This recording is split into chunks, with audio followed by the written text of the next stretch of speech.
भाई की फरियाद। एक छोटे पुरसुकून गांव में जो पहाड़ों के दरमियान बसा हुआ था, एक लड़का रहता था जिसका नाम अलियान था। अलियान एक नरम दिल वाला मेहरबान लड़का था जो अपनी बड़ी बहन जवेरिया से बहुत मोहब्बत करता था। जवेरिया अलियान के लिए सिर्फ एक बहन नहीं थी, बल्कि इसकी मुहाफिज, इसकी रहनुमा और वो शख्सियत थी जो उसे दुनिया में सबसे ज्यादा समझती थी। उनका रिश्ता बेहद मजबूत था, मोहब्बत, यादों और बाहमी एहतराम के बरसों से बना हुआ था। लेकिन एक दिन उनकी पुरसुकून जिंदगी पर एक मनहूस साया पड़ गया। जवेरिया अचानक शदीद बीमार हो गई। ये बीमारी एक बुखार से शुरू हुई जो खत्म होने का नाम नहीं लेता था। फिर उसकी कमजोरी बढ़ती गई, यहाँ तक कि वो बिस्तर पर जा लेती, न हिलने के काबिल थी और न बोलने की।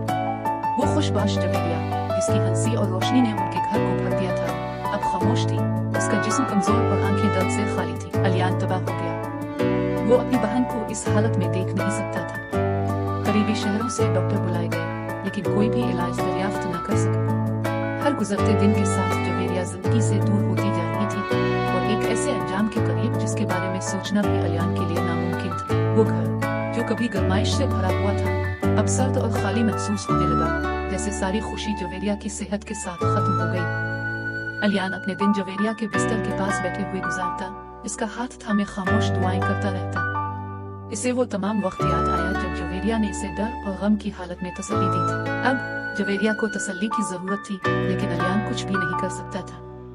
ये बेबसी उसे अंदर से खा रही थी और वो एक ऐसे गहरे गम में मुब्तला हो गया जो उसने पहले कभी महसूस नहीं किया था। एक रात जब चांद की हल्की रोशनी खामोश गांव पर छाई हुई थी, अलियान घर से निकला और एक पुरानी सूखी दरख्त के नीचे जा बैठा। इसके गम का बोझ नाकाबिल बर्दाश्त था। वो ठंडी सख्त जमीन पर घुटनों के बिल गिर गया, आंसू उसके चेहरे पर बहने लगे और उसने अपने हाथ दुआ के लिए उठा लिए। ए अल्लाह, उसने रोते हुए कहा।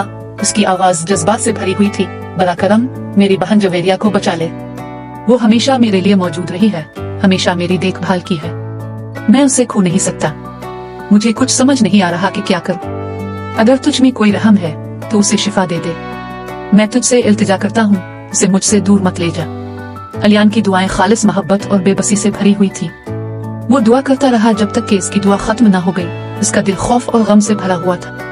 रात के बाद रात वो दुआ करता रहा, कभी हार नहीं मानी, यहाँ तक कि जवेरिया की हालत मजीद बिगड़ती गई। हर दिन वो देखता रहा जैसे जिंदगी जवेरिया से दूर होती जा रही हो और उसके साथ इसकी अपनी उम्मीद भी। लेकिन एक सुबह जब अलियान जवेरिया के बिस्तर के पास बैठा हुआ था, इसका हाथ थामे हुए जैसे वो हमेशा करता था, उसने एक छोटा सा फर्क महसूस किया। जवेरिया की सांसें जो कभी मध्यम और मुश्किल थी, अब कुछ मजबूत हो रही थी। इसके जर्द गालों में हल्की सी सुर्खी दिखाई देने लगी और जब उसने अपनी आंखें खोली तो वो जरा ज्यादा चमकदार लग रही थी। ये उम्मीद की एक छोटी सी किरण थी, लेकिन अलियान के लिए एक मोजज़ा महसूस हुआ। अगले चंद हफ्तों में जवेरिया की हालत आहिस्ता आहिस्ता बेहतर होने लगी। ये ऐसा था जैसे अलियान के सामने एक मोजज़ा रूनुमा हो रहा। डॉक्टरों को इसकी अचानक सेहतयाबी पर हैरानी हुई, लेकिन अलियान को अपने दिल में मालूम था कि क्या हुआ था। इसकी दुआएं जो खालिस मोहब्बत और बेबसी में की गई थी, सुनी गई थी।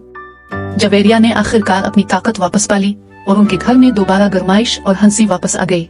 लेकिन अलियान हमेशा के लिए बदल गया था। इसने अपनी जिंदगी के सबसे तारीक लम्हात का सामना किया था और अपनी दुआ और अपनी बहन के लिए गैर मुतज़लज़ल मोहब्बत के जरिए इसने एक मौजज़ा देखा था। सबक, सबसे तारीक लम्हात में जब सारी उम्मीद खत्म होती नजर आए, खालिस दुआएं और गैर मुतज़लज़ल ईमान मुझे ला सकते। मायूसी के बावजूद ईमान कभी न छोड़ी, क्योंकि मोहब्बत और दुआ की ताकत सबसे गहरे गम को भी शिकस्त दे सकती है।